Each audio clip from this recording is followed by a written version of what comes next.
Tell me about this fight. Is this the biggest one you've had yet? 100% it's the biggest fight I've had, and I think it's the toughest fight in the whole Misfits roster. Misfits is a whole crossover league, so everybody coming from all sorts of different shapes and sizes, influence levels. But Le'Veon Bell is 100% the toughest guy in the entire roster, other than Jake Paul and KSI. So Le'Veon is a pretty big dude. yeah.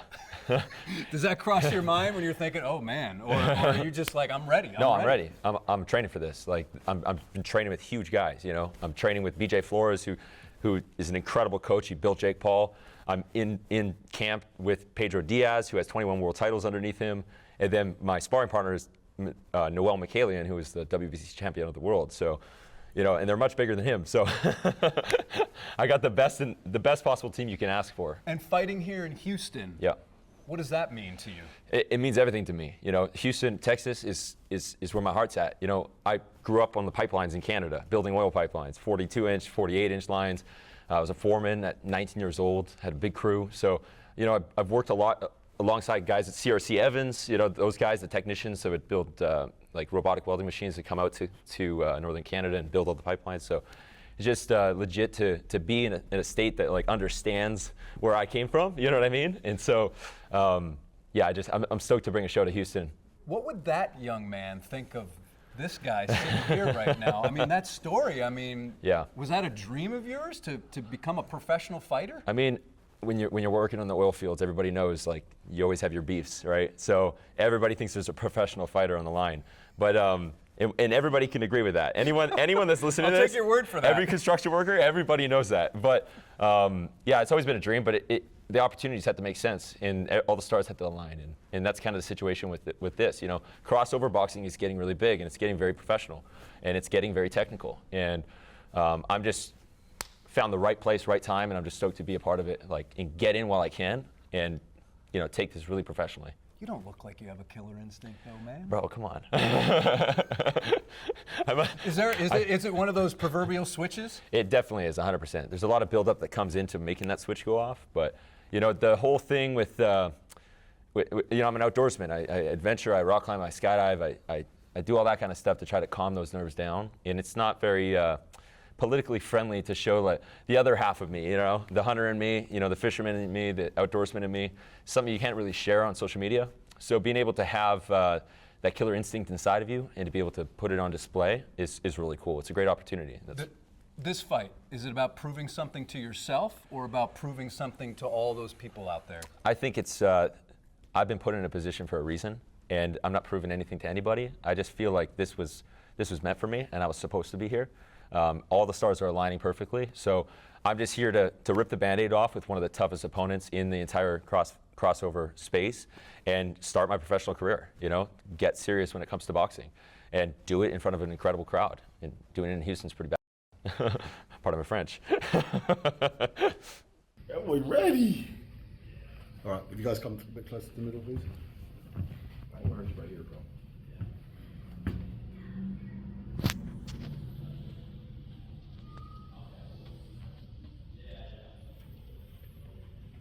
And then look at the camera, please.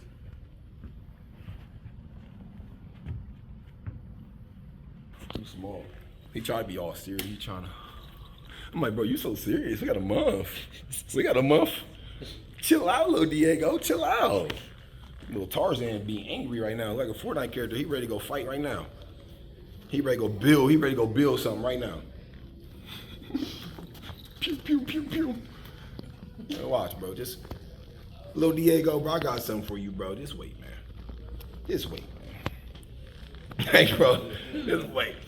He gonna snatch his glasses off. Bro, what is that? What is that, bro? He ain't want to say nothing to me, though. See, I ain't want to talk. All he want to do is tweet. He want to go on Twitter. Now I'm here. He don't want to talk. Oh, really. I saw on Instagram you posted about how excited you are for this and to show people the improvement you've made. Yes. Are you trying to prove something to them or prove something to you? I mean, for real, it's about me.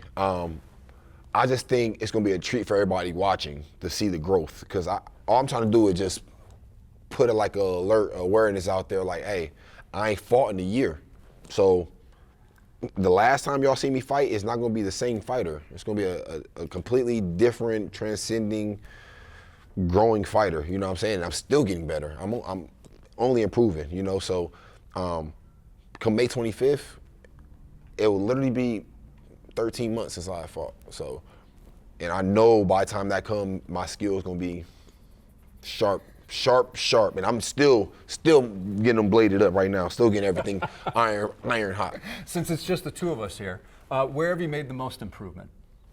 Where have I made the most improvement? I think Because no one's going to see this, and yeah, your opponent's not going to see it, and he's not. No, that's fine. I don't even care if he did, but because there was nothing he could do. But my most improvement, I think, I just think my IQ, my overall IQ and understanding of how to move in the ring and where to be at and staying calm in certain situations, you know. I think I don't watch that fight. My only loss with Uriah Hall, I watched that fight so many times. And I just see from that fight until now, I'll be looking at that fight like, man, I could have did this. Man, I could have been doing this. I'm doing this. I could have, you know, so I just know my IQ done literally skyrocketed since then. And even since I won my last fight, you know what I'm saying, I'll be watching that fight, I'm like, man, I could have did this. Oh, I could have did that. Even though I won, but I'm still critiquing myself to try to make myself better. And I do that every time I spar. Even when I spar, I'm watching the film, and I'm sparring 4 or 5 times a week for a year. So I'm just excited to get back in there May 25th. But it's easy, especially with you, to bring it back to football. But think of when you were a rookie and then how many years in the league, right. Things slow down, you notice things. It's probably the same process. Literally. That's a great example to put it, because my rookie year, don't get me wrong, the skill and everything was there, you see it, but it still wasn't polished yet. You know, you still had to, I get a couple carries and had to learn how to fall, learn how to wait for the gaps to open up and get adjusted to the speed of the game. Just like boxing. Like, I feel like the more I'm in there, you're right, it just slows down. Kind of like the Matrix kind of like slows down. You kind of see everything and it's like, oh. Or even if certain punches that may have hurt you before don't hurt you now, you know what I'm saying? Or you're more aware of them and don't get hit by those punches now. So just the overall learning process of it is what makes me love boxing about it, you know what I'm saying? Because it's just so much, like every day I feel like I'm learning something new. So it's like, I only can imagine how I'm gonna look from a year from now.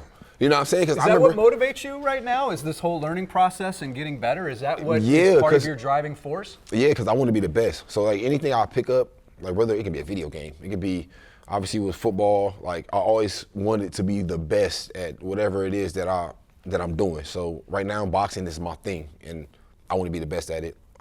And I feel like I can. I got the background. I know what it takes. I know how much hard work it takes to be the best at anything. Because I feel like at one point I was the best running back when I was 6 years old, and I was saying I was going to be the best running back.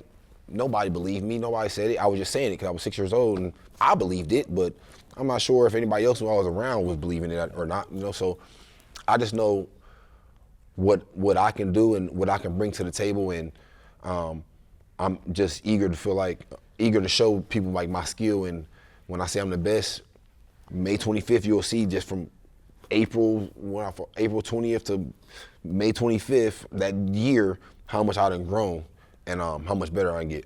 Before we were rolling, we were talking about the food scene here in Houston. Yeah. I like the food scene. And you haven't been here that long. Right. Vegan, yes sir. On the road, that you were saying how hard it is. It's so hard. It's so hard to find food on the road. Why did you make that choice to go vegan? Health benefits and performance. Yeah. My girlfriend, she's vegan. She was vegan at the time. I wasn't vegan, so I was always on the health tip. I always wanted to eat healthy, and I was always kind of picky with what I ate. So she said, you should try being vegan for a week. You know what I'm saying? Just see how you feel. I tried it for a week and ain't looked back. Like literally, ain't looked back, because I literally felt it like within that first week. Even like just like waking up, like just getting out of the bed, it feels a little easier. It's my energy's kind of there, and I just know what I'm trying to do. My energy gotta be there all the time if I'm really trying to go full throttle. And if I started boxing at 27, 28 years old, I'm already hella behind these guys that have been boxing since they were 11 or 10 or 7. You know, guys like Ryan Garcia and Devin Haney was boxing since like they were 7 years old. So, like I was with football, I was started at 4 years old, and I know how hard I had to work to be the best, you know what I'm saying? So those guys, when they're considered the best, I know how hard they had to work, so I'm already behind with the boxing thing. So I know how hard I actually had to work. That's why I can't wait to show people how much I actually done grown, because my hard work and the things I don't feel like nobody in this world has really worked as hard as I have in the last 2 years. Like in the last 2 years, just of the boxing and improving myself and my ability in the ring. Like, and I'm not sitting here trying to say I'm better than anybody. I just feel like my work ethic and the way I've been working so hard, it's gonna show. So when this gets posted in the comments section, put down the best vegan spots in Houston, because I know he's gonna want to know for when he's here the next time, because May 25th is right around the corner. Right around the corner. Will you watch the NFL draft? Maybe not the whole thing. I'm definitely gonna tap in. I'm gonna tap into it. It's crazy you even brought it up, because I forgot the draft was even today. I just got reminded like an hour ago. So that's how locked in I've been to this fight. So, but yeah, I'm gonna tap into the draft for sure. Houston, Earl Campbell, right? I mean, that's Houston. Yeah. Top 3 running backs of all time, in your opinion? Top 3. Top 3. Barry Sanders, with Daniel Thomason. Then I'm gonna go. Sweetness, Walter Payton, Emmett. Got a lot of choices. Yeah. My guy though is Daniel Thomason, or Barry Sanders, Daniel Thomason, and Marshall Faulk. All right. Yeah, they're my guys. All right. So what are you gonna do? You got AP is another one too. Like Adrian Peterson, another one. Like I put you on the I always spot do with top 4. Yeah, I always kind of do 4. Like the top 3 was hard. I'm like, ooh, top 3. But the top 2 for me is my top 2 favorites. Barry, he's one of my favorite. Then Daniel Thompson for sure. Those always been my top 2. Can't go wrong with those guys. All right. On the 25th, last thing, what are you gonna do to this guy? I'm going to embarrass him. I'm going to show that he does not belong in the same ring as me. You heard it from him. There you go.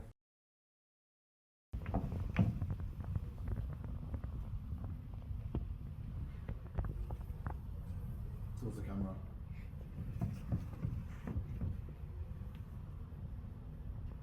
Bye. Thanks very much. Awesome. Good face-off. I'm surprised my opponent let me keep my fist on her chin for so long, because I would never let anybody do that to me. Paige, your opponent says good morning and then posts this.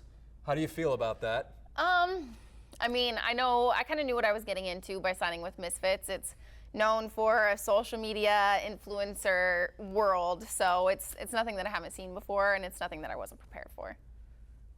Do you think these people may take it less seriously than you? I think that they might be in it for different reasons. Maybe it is for social media, for fame, for clout, for not the love of the sport and the love of fighting. And that's truly why I do it and why I've continued to be in the fight world for so long. Yeah, I mean, MMA and then the bare knuckle and now boxing. Why do you think that you're prepared now to make this, I don't want to call it a jump, but this transition? Yeah, for me, the transition, I mean, truly, when I went from MMA to boxing, to bare knuckle boxing, it was like looking for the next thing, like trying to figure out what I wanted to do next. And I did feel as if it was in the boxing world. BKFC came with me with an incredible contract, and I got extremely excited about fighting for them, and I actually plan to continue to fight for BKFC. But then, looking for the next one, my last BKFC fight got pulled the week of the fight. So I didn't get to compete. I put a whole camp together, and then all of a sudden I got this call for Misfits and for a title fight against this opponent, and I was like, yeah, that sounds absolutely incredible. Were you upset that the news leaked? I know some organizers were. Did it matter to you? It didn't matter to me. I mean, truth be told, I still haven't even signed a contract. We're still waiting. So Okay. it was, I kind of had known this fight was going to happen eventually since prior to March. So it was just kind of like, all right, when's this actually going to take place? So we're here now. So obviously the fight's happening. You know what that says to me? You have leverage. I do. I got a lot of leverage. That's what it says to me. You seem like you're in a really good space. I know that you had posted that you had thought about maybe, I don't want to say retirement, but not fighting anymore. How would you describe where you're at right now in your life and this space of being back into a ring? Yeah, I don't know that I've never gotten close to retirement. I've never gotten close to wanting to quit the fight game. It's more just like questioning what's it all for? The highs and lows of MMA, boxing, combat sports are the highest of highs and the lowest of lows. So unless you've felt those, you truly don't understand what we go through as athletes and as competitors. So the love for the sport will always be there. There's always these conversations of, you know, when is someone going to retire, this or that. And I've gotten that since my first fight. Obviously, I think it's just because of the way I look. But I've been in the fight game for a long time because I choose to be, and I plan on staying until I choose not to. She was saying that, Ella was saying that she has experience, and she doesn't believe you really do, or you have very limited, if any, and she thinks she's going to pummel you. To be frank, you know, how do you deal with that? That sentence would have made sense if it was flipped the opposite way. Okay. Yeah, obviously I have an immense amount of experience. She doesn't think boxing. I mean, more your bare knuckle, and you know, now that you have gloves on, it's going to be a different story. I mean, you could say that, but also you have to think of the combat experience I have going into the gym every single day. Every single day I go into the gym, it's a competition. I get into a fight every day. And every day I'm training with the best athletes in the entire world, an American top team. It's not just the experience in a boxing ring that gives you experience. It's every athletic competition that I've had up until this moment, and then all the hours of training that I've put in. And those are significantly much, much more than the amount of time that she's been trying to make up over the last few years. By the way, I'm paraphrasing. I don't Yes. shouldn't say that exactly. I don't remember the exact words, but so what will happen on May 25th? Yeah, you know, for me, it's just another extremely awesome opportunity to show how hard I've worked, to show how dedicated I've been to the sport of strict boxing, and to see the sacrifices I've made to get ready for another fight. And I think I know for a fact this is the best that I have ever been in my striking by a long shot. And that's what I hope that she does come with some skill, because that's how I'll really be able to shine, and you'll be able to see how hard I've worked and the dedication and the hours that I've put into my striking. Paige, thanks so much. Thank you.